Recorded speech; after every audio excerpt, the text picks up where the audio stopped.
خدایا،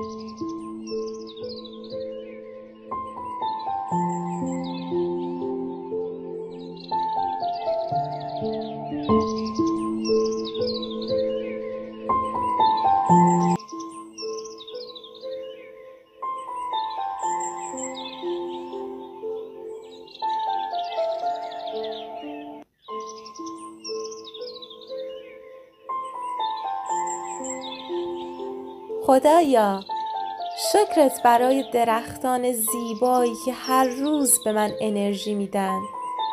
خدایا، شکرت برای آسمان آبی که وقتی بهش نگاه میکنم قلبم پر از آرامش میشه. خدایا، شکرت برای صدای پرندگانی که صبحها بیدارم میکنن و روزم رو با انرژی شروع میکنم.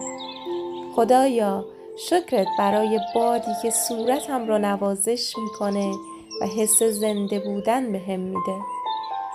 خدایا، شکرت برای غروب‌های دلنشینی که هر روز فرصتی برای تأمل بهم میدن. خدایا، شکرت.